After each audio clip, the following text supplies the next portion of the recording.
Hello everyone, मैं Greeshma Singh digital platform 12 plus पर आप सभी का स्वागत करती हूं। तो आज हम डिस्कस करने वाले हैं difference between prokaryotic and eukaryotic cells, यानी कि प्रोकैरियोटिक कोशिका और यूकैरियोटिक कोशिकाओं के मध्य अंतर क्या है। तो सबसे पहले हमें ये पता होना चाहिए कि प्रोकैरियोट्स का मतलब क्या होता है।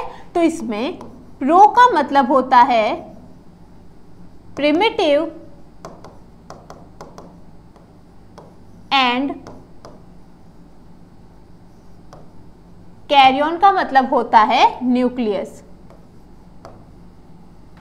यानी कि प्रोकैरियोटिक कोशिकाएं ऐसी कोशिकाएं होती है जिनमें कि आदिम प्रकार का केंद्रक जो है वो देखा जाता है या प्रिमिटिव न्यूक्लियस जो है वो उनमें पाया जाता है। तो प्रिमिटिव का मतलब क्या होता है, आदिम, और न्यूक्लियस यानी कि केंद्र, यानी कि उनमें आदिम केंद्रक जो है वो पाया जाएगा। यानी कि ये ऐसी कोशिकाएं हैं जिनमें कि सुव्यवस्थित केंद्रक जो है वो उपस्थित नहीं होता है। जबकि यूकैरियोटिक सेल्स में यूकैरियोट्स का मतलब होता है, यू का मतलब है ट्रू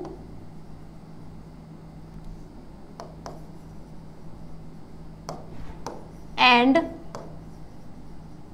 कैरियन का मतलब क्या हो गया, न्यूक्लियस। यानी कि यूकैरियोटिक कोशिकाएं ऐसी कोशिकाएं होती है जिनमें कि वास्तविक केंद्रक पाया जाता है। यानी कि एक सुव्यवस्थित प्रकार का केंद्रक जो है वो किसमें देखा जाएगा, यूकैरियोटिक कोशिकाओं में देखा जाएगा। जबकि जो प्रोकैरियोटिक कोशिकाएं हैं उनमें सुव्यवस्थित केंद्रक जो है वो नहीं पाया जाता है। जो यूकैरियोटिक कोशिकाएं होती है उनमें केंद्रक के चारों ओर केंद्रकीय आवरण पाया जाता है। ये क्या हो गया, केंद्रकीय आवरण या फिर न्यूक्लियर एनवेलप हो गया। ये केंद्र के आवरण जो है वो किसमें देखा जाएगा, यूकैरियोटिक कोशिकाओं में देखा जाएगा। और इस केंद्र के आवरण में या न्यूक्लियर एनवेलप में जो है वो क्या भरा रहता है, न्यूक्लियोप्लाज्म या केंद्र के द्रव जो है वो भरा रहता है। और उसमें क्या होता है, केंद्रक होता है और क्रोमेटिन पदार्थ होते हैं। अब इस न्यूक्लियर एनवेलप के बाउंडेड जो है क्या देखी जाती है, एंडोप्लाज्मिक रेटिकुलम या फिर अंतःप्रदवी जालिका जो है वो पाई जाती है। ये जो स्ट्रक्चर्स है वो आपको क्या दिख रहे हैं, एंडोप्लाज्मिक रेटिकुलम या अंतःप्रदवी जालिका, जो कि दो प्रकार की होती है। एक होती है रफ एंडोप्लाज्मिक रेटिकुलम और दूसरी होती है स्मूथ एंडोप्लाज्मिक रेटिकुलम, यानी कि खुरदरी अंतःप्रदवी जालिका और चिकनी अंतःप्रदवी जालिका। जो खुरदरी अंतःप्रदवी जालिका है उसमें आप देख सकते हैं इसमें जो दानेदार संरचनाएं दिख रही है वो वाली कौन सी है, तो ये रफ एंडोप्लाज्मिक रेटिकुलम या खुरदरी अंतःप्रदवी जालिका है, जिसमें कि जो दानेदार संरचनाएं है वो क्या है, वो है इसमें राइबोसोम्स। ये राइबोसोम्स जो है वो किसमें हेल्प कर रहे हैं, प्रोटीन के सिंथेसिस में या फिर प्रोटीन संश्लेषण में काम करते हैं।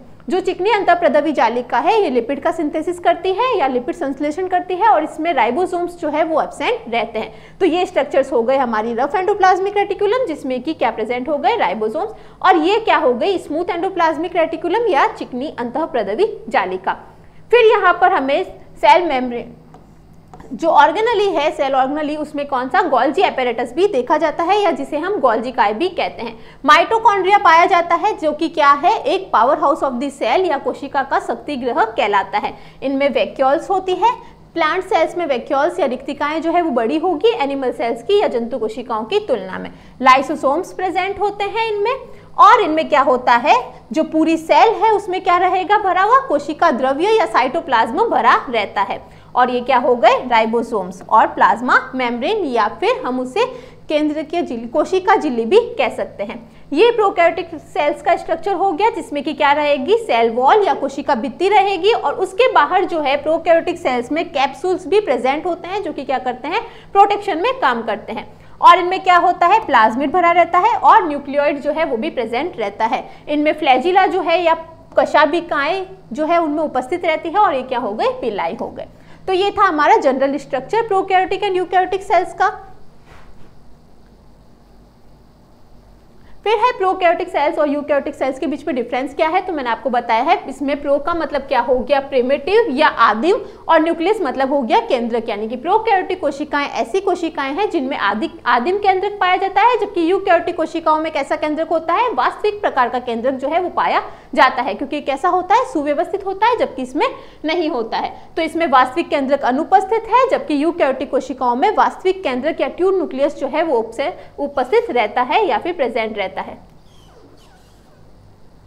दूसरा है कि इसमें केंद्रक की झिल्ली जो है वो केंद्रक के चारों ओर नहीं पाई जाती है, किसमें, प्रोकैरियोटिक कोशिकाओं में, जबकि यूकैरियोटिक कोशिकाओं में जो न्यूक्लियर एनवेलप है या जो केंद्रक की आवरण है वो क्या रहता है, उपस्थित रहता है। जो प्रोकैरियोटिक कोशिकाएं होती है वो साइज में या आकार में कैसी होती है, यूकैरियोटिक कोशिकाओं की तुलना में छोटी होती है। इनका व्यास जो है वो लगभग 0.2 से 2 माइक्रोमीटर होता है, जबकि यूकैरियोटिक कोशिकाओं का कितना होता है, 10 से 100 माइक्रोमीटर देखा जाता है। इनमें प्रोकैरियोटिक कोशिकाओं में जो मेम्ब्रेन बाउंड ऑर्गेनेलिज है या फिर झिल्ली युक्त कोशिकांग है वो इनमें क्या रहेंगे, अनुपस्थित रहेंगे, यानी कि अंतःप्रदवी जालिका हो गई, माइटोकॉन्ड्रिया हो गए, ये क्या रहेंगे, इनमें अनुपस्थित रहेंगे, जबकि यूकैरियोटिक कोशिकाओं में उपस्थित देखे जाएंगे। प्रोकैरियोटिक कोशिकाओं की जो कोशिका भित्ति है या जो सेल वॉल है वो किसकी बनी होती है, तो अमीनो एसिड्स और म्यूरेमिक एसिड्स की बनी होती है, या अमीनो अम्लों और म्यूरेमिक अम्लों की बनी होती है कोशिका भित्ति। जबकि यूकैरियोटिक कोशिकाओं में अगर कोशिका भित्ति उपस्थित है तो वो किसकी बनी रहेगी, सेल्यूलोज की बनी रहेगी। प्लांट सेल्स में सेल वॉल जो है या कोशिका भित्ति जो है वो देखी जाती है, जबकि जंतु कोशिकाओं में कोशिका भित्ति अनुपस्थित रहती है। फिर हम बात कर रहे हैं कैप्सूल की। तो जो कैप्सूल है वो प्रोकैरियोटिक सेल्स में प्रेजेंट रहता है, जो कि किसका बना होता है, म्यूकोपॉलीसैकेराइड्स का बना होता है, जबकि यूकैरियोटिक कोशिकाओं में कैप्सूल्स जो है वो अनुपस्थित रहता है। ये क्या करता है, प्रोटेक्शन का काम करता है, और ये सबसे आउटर कवरिंग होती है प्रोकैरियोटिक सेल्स में। फिर जो प्रोकैरियोटिक सेल्स का राइबोसोम है वो आपको पता है कैसा होता है, 70S टाइप का होता है, जबकि यूकैरियोटिक सेल्स में 80S टाइप का राइबोसोम्स जो है वो देखा जाता है। जो प्रोकैरियोटिक कोशिका है उनमें कोशिका विभाजन किसके द्वारा होता है, तो बाइनरी फिजन द्वारा होता है, जबकि यूकैरियोटिक कोशिकाओं में समसूत्री या अर्धसूत्री विभाजन द्वारा कोशिका विभाजन देखा जाता है।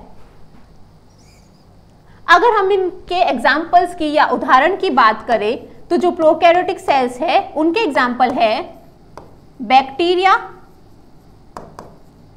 या जीवाणु और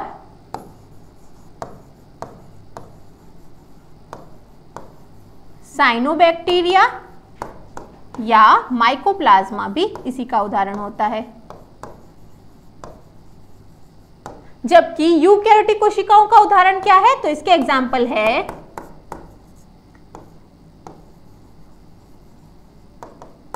मल्टीसेल्यूलर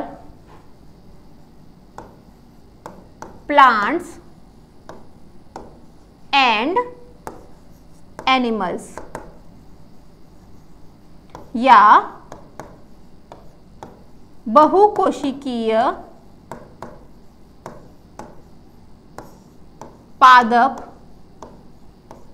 एवं जंतु। तो बहुकोशिकीय पादप एवं जंतु जो है वो किसके उदाहरण रहते हैं, यूकैरियोटिक कोशिकाओं के, जबकि प्रोकैरियोटिक कोशिकाओं के एग्जाम्पल्स क्या है, तो उसका उदाहरण हो गया बैक्टीरिया या जीवाणु, और माइकोप्लाज्मा जो है वो प्रोकैरियोटिक कोशिकाओं के उदाहरण होते हैं। तो ये हमारा होता है difference between prokaryotic and eukaryotic cells के बारे में। Thank you.